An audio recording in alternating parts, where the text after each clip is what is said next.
Celestial Review. My name is Daniel Vallis and welcome to our channel.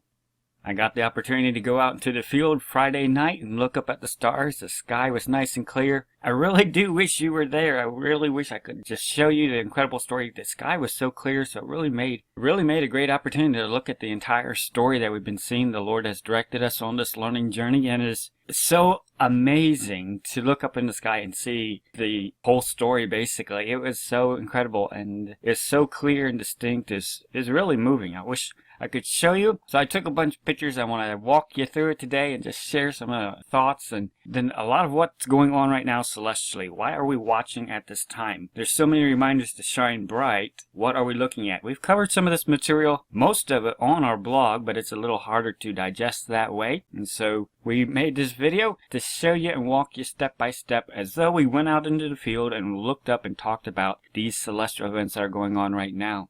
And now is a good time of year to go outside because about an hour after sunset is when it's dark enough when you're going to be able to see most of the stars. About an hour and a half is when it'll get as dark as it will get at night. And one thing I always do when I go out is first I get my bearings. Where am I looking? What direction am I looking at? Because sometimes it's hazy and you quite can't see all the smaller defining parts of the constellation. So once you get your bearings, you'll have an idea of where a constellation should be, and that will help you squint better and look for those little tinier details even better. So if you go out and you look up right now, this is looking south, west, and northwest. It's kind of a panorama picture. I had to take a bunch of pictures to put together. But if you look to the south, you'll easily see Jupiter. It's super shining bright over there. Definitely stands out. And then if you look toward the west, higher up in the sky, you'll see Arcturus. And that definitely stands out too. And then if you look toward the northwest, you'll see the Big Dipper. That one's very easy to see. Definitely stands out there. And if you look down toward where the sun sets, you'll know where the sun is. And you'll also have an idea of where the ecliptic line is too, because the sun is on the ecliptic. So you want to get your bearings on all these. Look for the bright stars, Jupiter, Arcturus, look for the Big Dipper, and then make a note of where the sun has set. And that will tell you where the ecliptic line is, and then that also clues you in on what should be in that area too. So if you know where the Big Dipper is, obviously that one's easy to connect where that constellation is. Then if you look at Arcturus, that's the constellation Boötes, but that is right above Virgo. So if you look down a little bit below Arcturus, you'll see a bright shiny star, and that is typically Spica, which is in Virgo.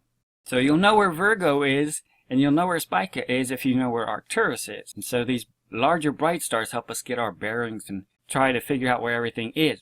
And then, of course, if you know where Spica and Virgo is, on the right of it would be Leo, right toward the sunset. And earlier after sunset, you probably see more of Leo if you got a really clear sky. But you'll know where it is because you'll know where the sun is, which is on the other side of Leo right now, and then Virgo's on the other side of it. So you can still see Denebola easily and parts of Leo right now, including the hind foot area. But we know where that is now. And we know the sun is at Cancer, and on the other side of the sun is Gemini. So even during the day, we'll have a very good idea of just knowing, okay, there's the sun. On one side of it's going to be Leo, and on the other side of it's going to be Gemini.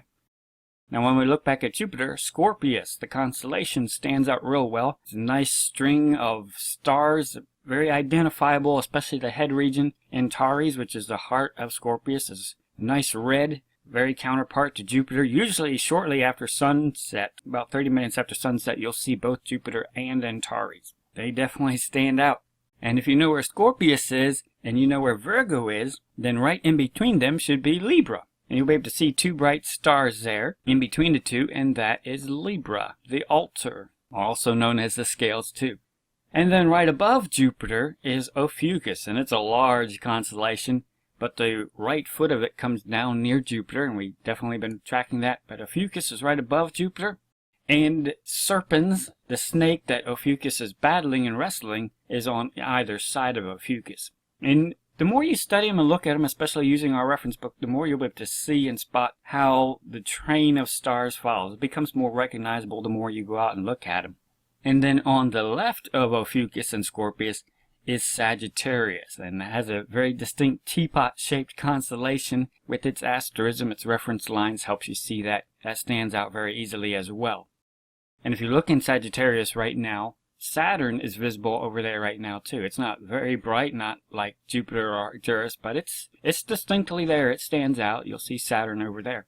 And once you have a good idea of the reference points and where planets are and where the sun is set, you'll have a very good idea of where the line is that Psalm 19 talks about, where the ecliptic line is. And you'll remember that the planets travel largely along the line, sometimes a little bit above it, sometimes a little bit below it, and the moon does that too. But if you know where the planets are, and the moon is, and the sun, you'll have a very good idea of where the line is. And the line goes a little bit above Spica, and just a little bit below Regulus. So by looking up into the sky, you can easily see that the line's going to thread through Jupiter, it'll thread through Saturn, it'll thread above Spica, it'll thread right near below Regulus, and then go straight to the sun, where the sun's set.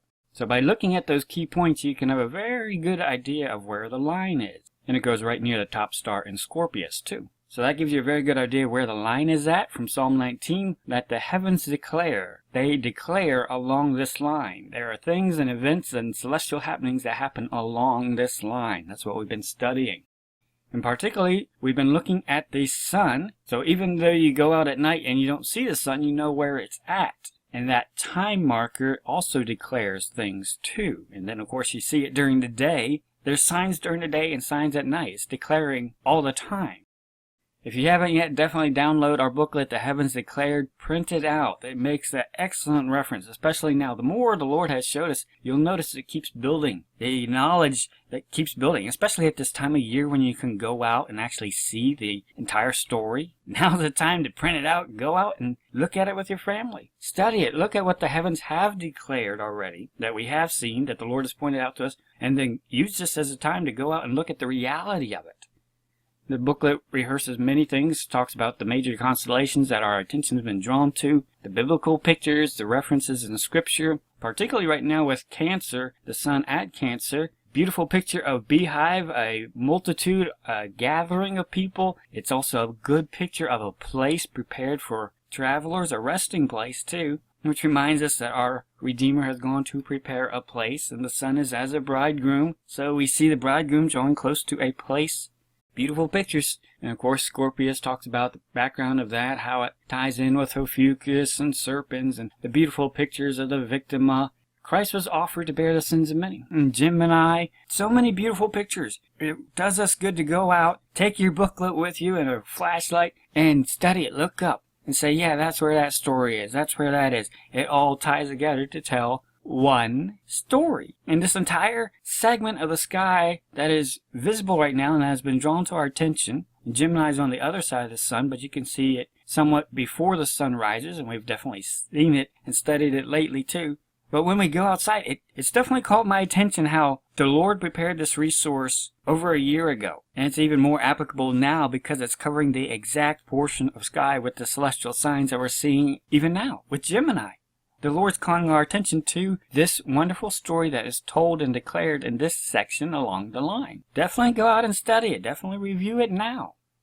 Our attention lately was drawn to the line, particularly this sun in Gemini, in that portion, back around July 6th, and they've been back-to-back reminders of one particular theme: shine bright. And that has caught our attention because the brightest celestial lights along the entire line recently have been over in this one side of the line. And they've been pointing out in rare choreography things that catch our attention and remind us particularly that our bridegroom wants us to shine bright. Now on July 6th, that's when the sun was directly over Sirius along the line. And so that just stood out to us that those two were meeting up along the line, along the celestial clock. That's when those chimed off, two very bright celestial objects. This is a time to shine bright. And they were doing it right in Gemini. That's where it happens, of course. So at a time where we are expecting our beloved to see two bright reminders of shining bright, right at a beautiful celestial time of uniting. So many reminders right now. And on July 10th and 11th, that's when the Sun and Venus were lined up on the Gemini figures. The Sun was lined up on the left one, and Venus was lined up on the right one. And of course, this is some powerful symbolism right now, powerful picture reminding us to shine bright like our beloved, to purify ourselves even as he is pure. Again, the sun is a picture of the bridegroom, We talked about this. You can find links in the description box to a printout detailed version of this too as well. But just a few days ago, July 11th, was when we were strongly reminded. A signal went out. It's almost as though God put a huge post-it note in the sky that says, "Shine bright, the bridegroom cometh, go ye out to meet him." A beautiful picture. It was definitely a sign. It's definitely a signal. Especially both of those celestial lights, the sun and Venus, lining up exactly on those two figures right above Sirius. You got three of some of the brightest celestial lights along the line and in the entire firmament pointing directly to this sign. It is a signal. And we talked about on the blog how this is a rare celestial event to have the sun and Venus line up exactly on those two figures. This has never happened before in this last generation time. And because of Venus's cyclical movement, it's not going to happen again anytime soon either. This is indeed a very rare celestial event that happened on July 11th. It was definitely a signal. Shine bright like your beloved. And definitely note on the timeline, again, study the timeline, links in the description box. It definitely caught my attention how at that exact same time that signal, the declaration, the midnight cry, the bridegroom cometh, go ye out to meet him, right at that time the Lord gave the strength for 7 back-to-back videos right at that time, particularly on how to shine bright.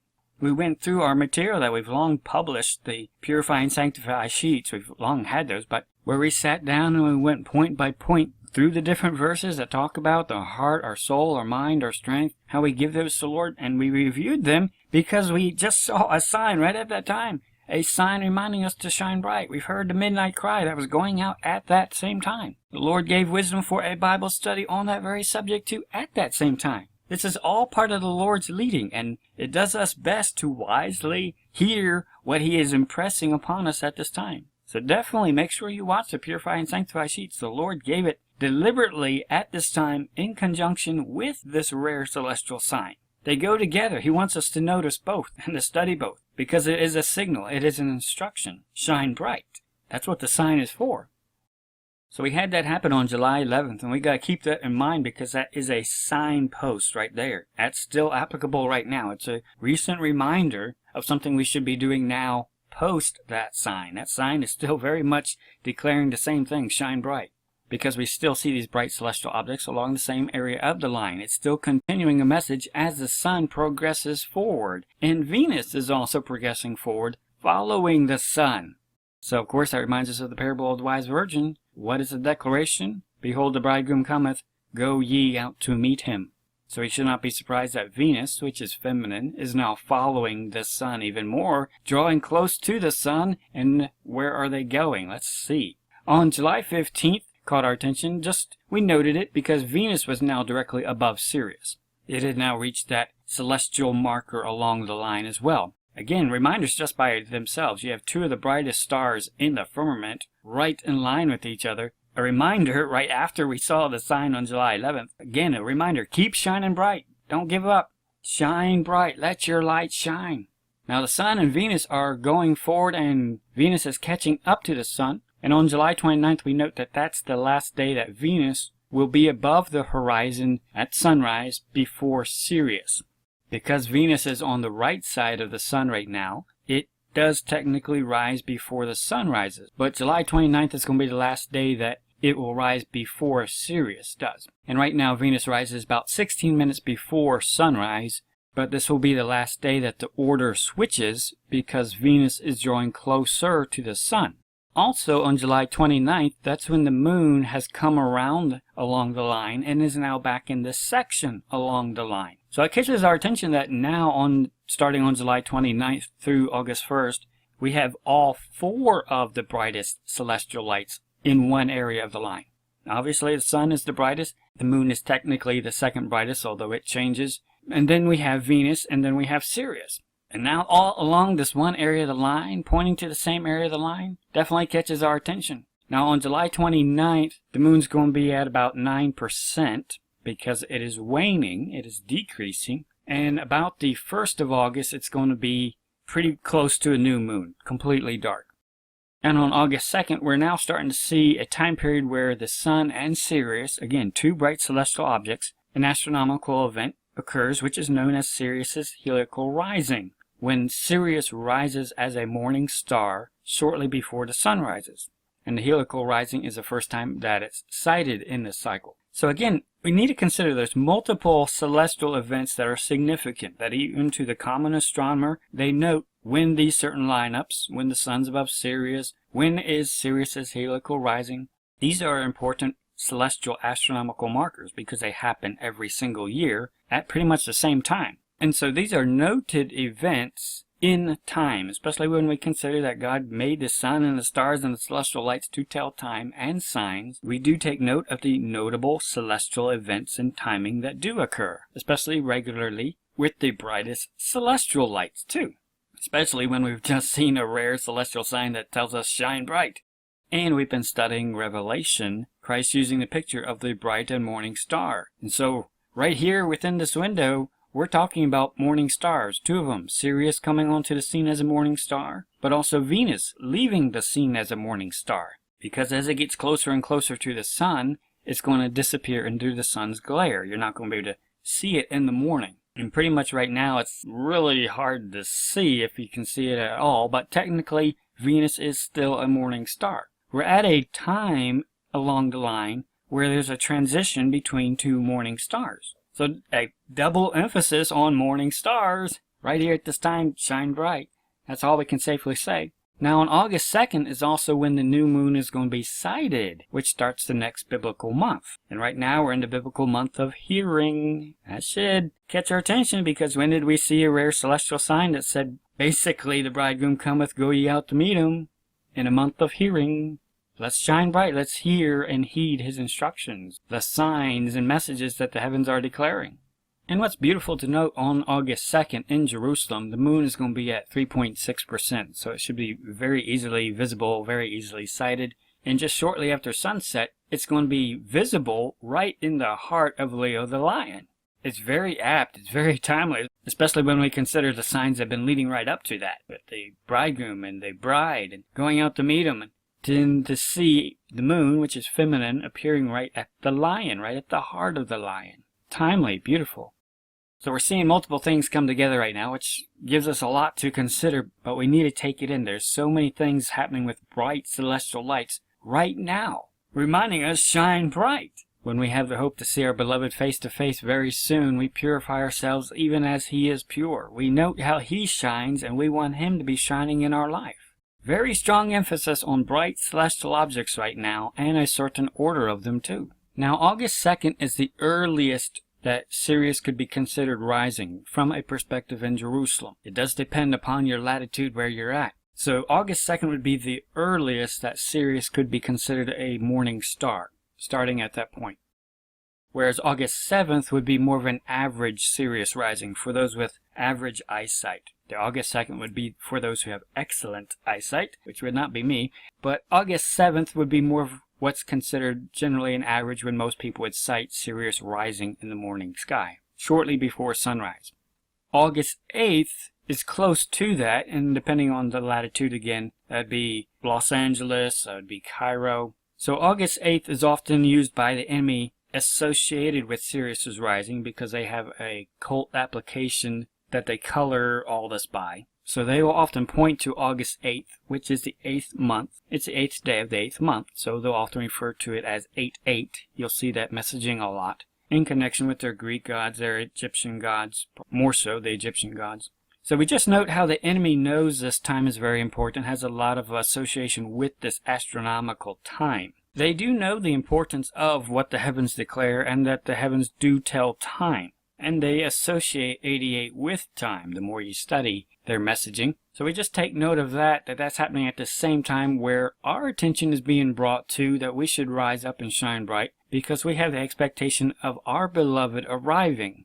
And of course we know from Scripture that once our beloved is revealed and gathers his bride, immediately after that the son of perdition is going to be revealed. He'll be coming onto the scene. The enemy is expecting their beloved too, the Antichrist. They are watching the exact same celestial clock and signs. Neither of us know the day or the hour, but we do know that the clock does tell time and that the clock does declare amazing rare celestial signs, particularly for us, that we need to get ready because we're getting ready to leave. August 10th is going to be the earliest heliacal rising for Sirius from the latitude of Izmir, Turkey, where the 7 churches are. And we just note this and we just plot it along the line because the book of Revelation was written to the 7 churches which were in that latitude, which were at that location. And those letters are where he talked about being the bright and morning star. So the earliest for them of Sirius heliacal rising was on August 10th, and the average would be around August 15th. So we just note these. We also consider that Jerusalem perspective really takes the priority as well. But we do keep in the back of the mind that it could possibly apply at those times as well, that celestial timing. Now on August 12th, that's a very important date just for me, just because that's when the Lord brought my attention and switched our ministry focus in one single day to focusing on prophecy, and that was back in 2012 on August 12th. So it definitely catches my attention how we're coming full circle in 7 years to this time, and the Lord is again calling my attention to this time. Beautiful, and especially to review all the Lord has shown us during this time too. With time, celestial time, biblical time, and all the things that the heavens have declared. So it's a timely time, a time that demands our attention. Now on August 13th, 14th, Venus is going to be at superior conjunction with the Sun. Venus is going to be lined up right with the Sun, pretty much rising at the same time as the Sun, so you're not going to be able to see it. It's also going to mark the transition of when Venus becomes an evening star. As long as it's on the right of the Sun, it will be a morning star. When it's on the left of it, it's going to be an evening star. You'll still be lost in the Sun's glare for a few more weeks, but that's when technically the change happens. And picture-wise, that's also when the 2 bright celestial objects, the Sun and Venus, are, you could really say that they are together, right at the head of the lion. So whether that is a picture of before we meet the bridegroom or after we have met the bridegroom, we can't say for sure, but it's definitely a picture of being together at that point. Where you remember how the parable of the wise virgins talks about, behold, the bridegroom cometh, go ye out to meet him. There's the idea of meeting at a halfway point before he takes us to where he is now, the place he has prepared for us. So we do keep that in mind, that we can meet up before pictures of even being together. And August 15th, that's the average Sirius rising from Izmir, Turkey. That's when they would see it in the 7 churches location. For those with average eyesight, seeing Sirius rise as the morning star for the first time. So what we see here is a time frame along the line. The Sun marks out the different days along the line. We see a time frame that focuses primarily on 3 of the brightest celestial lights, not counting the moon, although that does come in briefly.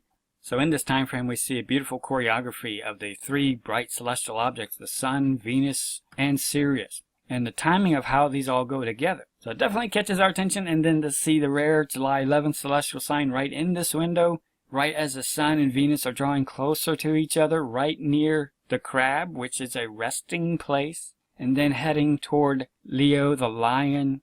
We are expecting to be united with the Lion of the tribe of Judah, the Lamb of God. So many reminders right here to expect to meet our beloved very soon. And because of that, we will purify ourselves even as he is pure. There's a certain segment along this celestial line that deals more so with Sirius's rising. It's hard to say a day or hour of that, but within that window, Sirius will be becoming a morning star. So we have a picture of a morning star leaving the scene and a morning star coming onto the scene. So again, a double reminder of morning stars here at this very small window. We need to pay attention to this because Christ himself emphasized the morning star in Revelation at the beginning, Revelation chapter 2, and then at the end, chapter 2. So it is important for us to note because he wanted us to note it, and he even used it as a promise. We've been watching the involvement and choreography of the bright celestial objects, the Sun, the Moon, Venus, and Sirius, how they all interplay at this time, and it's only going to be during this short time, this short window frame. We've already seen one major sign go out, a signal, shine bright.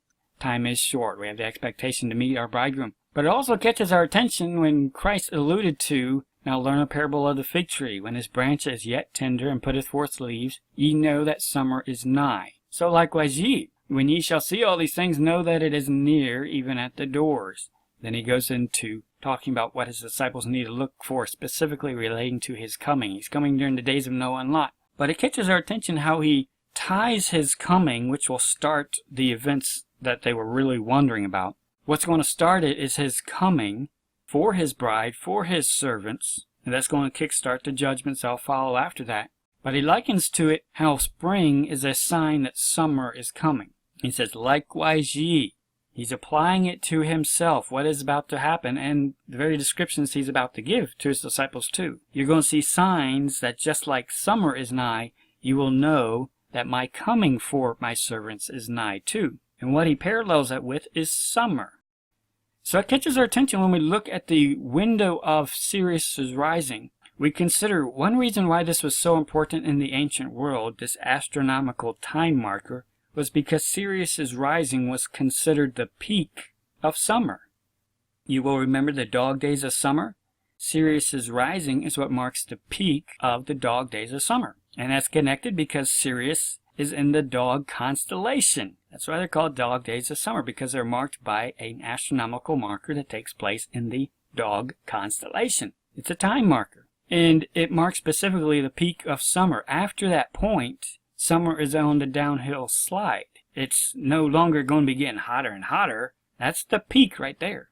And normally the 20 days leading up to Sirius's rising are the first half of the dog days of summer, and then the 20 days after that mark are also the 20 days.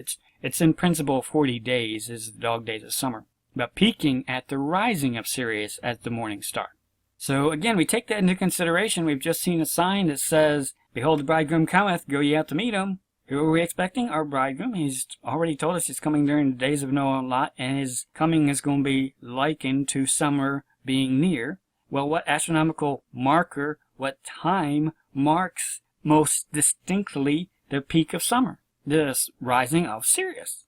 And we see that right here in this window too. And again, it does catch our attention that it's not even, we can't narrow it down to a day or hour. It's spread over multiple days depending where you're looking at it from. But we do know there is a time when you should be looking and expecting the peak of summer. So we don't know when the Lord's coming, but we definitely see so many reminders that we better be getting ourselves ready, making sure we're ready to go right now. Because we have reminders this is a time to expect him to show up.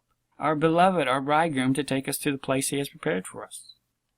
We can see all this. We can see this entire story, really, when we go outside and look up and lift up our heads. Particularly at this time of the year, of all times for these signs to be happening at this time of the year, we can go out and see it. They're not on the other side. The sun's not in some other location. We can go out right now. The heavens are declaring at night, right now, this whole story. Saying, remember all this? Review it? Remember the journey that the Lord's brought you on? Now is a time to be shining bright.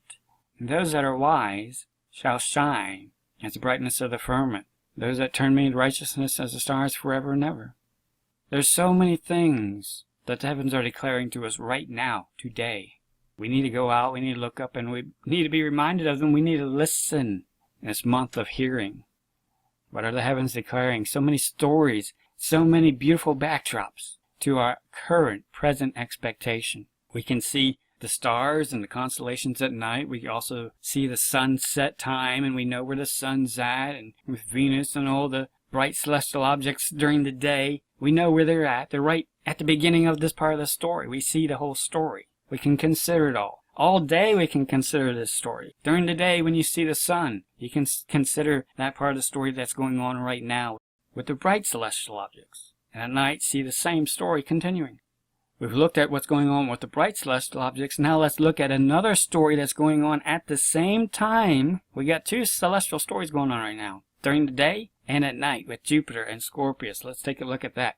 Again, it is so beautiful to see. About an hour after sunset, you're going to see Scorpius, all of Scorpius above the horizon, pretty much. If you got a clear sky, you'll be able to see all the way down to the tail. A strong reminder, you'll see Jupiter shining bright. You'll see a Fucus right above that. And if you don't quite know where a Fucus is, because it's a little harder to see, you'll know it's there. But we definitely see Jupiter right above Scorpius. And it tells us that there's a part of the story that has been told, but there's also a part that's been told about, but hasn't happened yet. There's a twofold story here going on. And when we consider where Jupiter is at now, roughly, we also remember that we've seen Jupiter pass in this way above Scorpius's head, above the heart of Scorpius, which is Antares, the bright red star. We've already seen Jupiter take one pass over it, Jupiter being the king planet. And we've already known the backstory. Christ was offered to bear the sins of many once forever, and he sat down at the right hand of God. He's already bruised Satan's head once. He is prophesied to do it again. And particularly, that's what the judgments during the tribulation are. They're to destroy Satan's kingdom. So we take this into consideration, how we've seen one half of a story already told. But we know this is a time for the next chapter to start, and it hasn't started yet. So there is an expectation that it should be starting. Now on April 10th, that's when Jupiter stopped going in prograde motion, and it started turning around. So we can consider this whole going in prograde motion, going toward the left, we can consider that as a first time treading on Scorpius, really portraying that part of the story that we know Christ has already done. He's already been victorious over death and the sting of death. He's already victorious. He's already done that, and we've already seen that portrayed. And particularly going back to Genesis, the promise to the woman that the seed of the woman would bruise the serpent's head. We've already seen that portrayed with Jupiter even stopping at the right foot of Ophiuchus, who's the one wrestling the serpent. We've already seen that portion. So on April 10th, that's when Jupiter stopped going toward the left in prograde motion, and that's when it started going in retrograde motion, going the other way. And on June 9th, that's when Jupiter shined brightest at opposition. That's the technical name for it. So even just seeing how it was circling the leg confirmed for us that portion of the story that was being told. Yes, he did bruise the serpent's head, and definitely drawing attention to the foot. Yes, your understanding of this picture is correct. Then he even highlighted it with a punctuation of the opposition shining bright right there. Remember the foot? He did this portion already. You know the prophetic part of the story, which goes all the way back to creation. But the story also picks up here too, because from that point Jupiter's still going forward till August 11th. That's when it's going to stop right in that area. And again, it hasn't been back to this area since January 14th. And this is also the furthest to the right that it will go. So on August 11th, that's when it's going to reach what's called Station 2, where it appears to pause and stop as it changes direction. Now, it's going to appear to stop for about a week before that, so about August 4th is visually when it's going to appear to stop in that location. But on August 11th is technically when it stops moving all the way visually and starts slowly moving the other way. So again, take that into consideration with what is seen being declared in the heavens right now. It will actually start on August 4th, although August 11th is when it will technically stop and then start going the other way. And it also catches our attention. Once it starts going back into prograde motion, it's going to be moving quickly out of Scorpius. By December, by the start of December this year, it's going to be completely out of Scorpius. So there is definitely an expectation that the next chapter of the story needs to happen very soon while the clock is pointing at it. Hebrews 10, but this man, after he had offered one sacrifice forever, sat down on the right hand of God from henceforth, from that point, expecting till his enemies be made his footstool. There was the one part of the story that was done and stopped, paused, until the next part of it picks up. It's a twofold story being declared, and we've already seen him highlight and point to how he did the first part. We're waiting till he's going to do the next part. He's going to make Scorpius his footstool. And so we can see what the heavens are rehearsing and take it in the context of everything else going on right now. And it really strongly makes us conclude, will Jupiter be stopping and pausing here? The last time it's going to be stopping and even coming this way. Is this going to be considered the second final kick and treading when judgment starts? It's almost like the right foot pulled back and was ready to drop kick the scorpion, because now it's coming back that way and it's going to stop right near the head of Scorpius. It really is a beautiful rehearsal of what we would expect the second kick to the scorpion's head to be. That would be the best way to portray it of all. We don't know for sure, but it certainly seems to fit the bill, because we also see Jupiter heading out of the scene real soon. And from Scripture, particularly with the story of the wise men, when they looked up and they saw the stars associated with Christ's birth, they did correlate that they were happening in real time.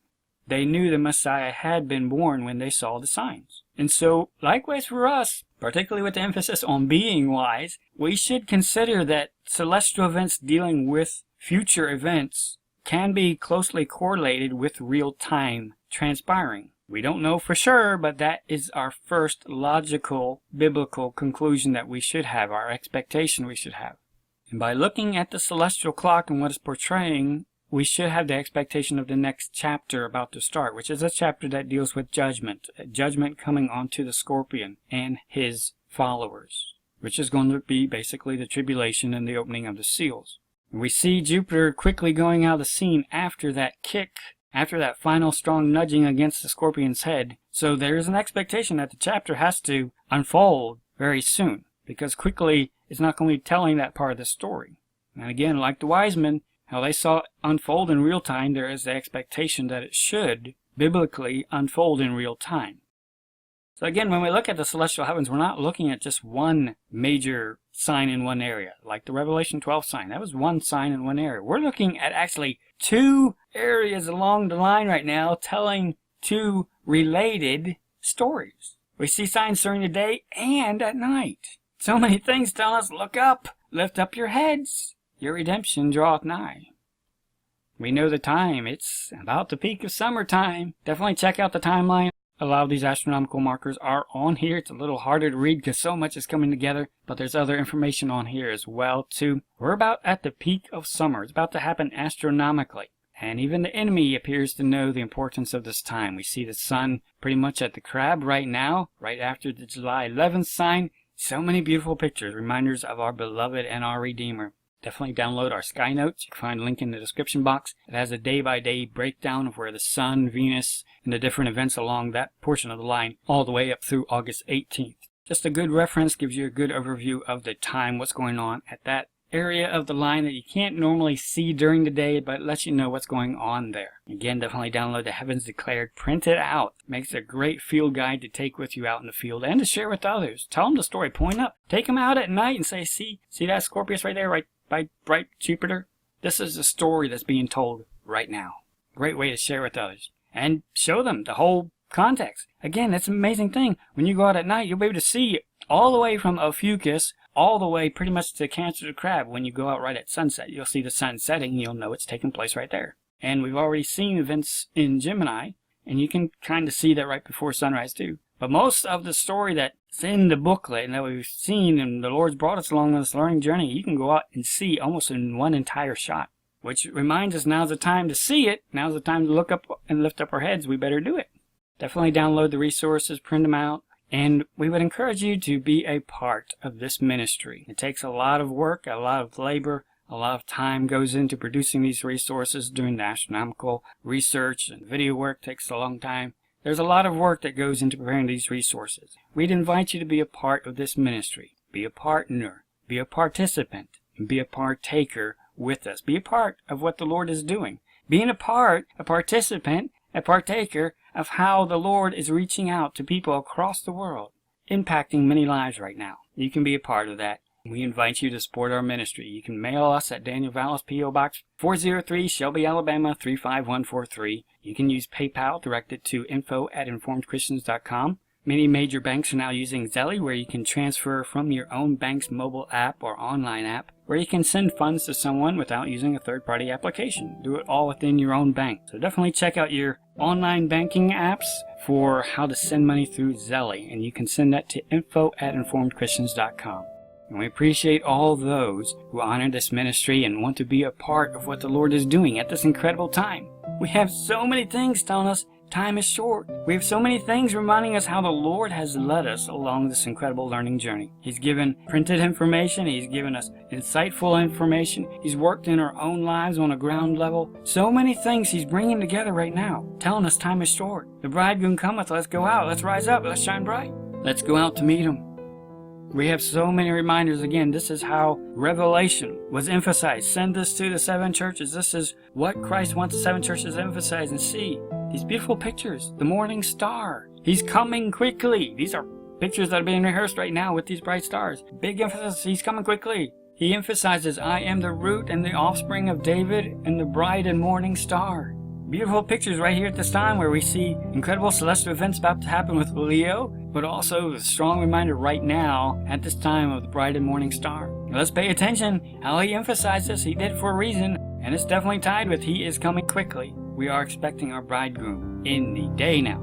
So we will rise up. We have this open us. We're going to rise up. We're going to purify ourselves. We're going to trim our lamps. We're going to sanctify ourselves. We are going to purify ourselves and prepare ourselves, rising up and going out to meet our bridegroom. Definitely watch the video playlist. We'll take you through, walk you through. It's a great Bible study looking at different Bible verses. Again, the Lord gave this in conjunction with an incredible celestial sign. does us good to apply ourselves to the wisdom that he shares with us when he does. He is the one emphasizing it. He is the one sharing it, and also running for the prize. Let us apply ourselves to finishing wisely, to finishing faithfully.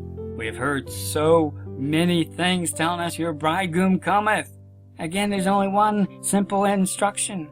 Go ye out to meet him. And so when we see all these celestial signs, when we go out at night and review and see the timing of things coming together, so many reminders of the bright morning stars, so many things pointing directly to our beloved bridegroom, we should rise up. We should trim our lamps. We should shine bright. We should make sure we're hearing him, we're fearing him, we're loving him, and we're serving him first and highest above all else. Maranatha.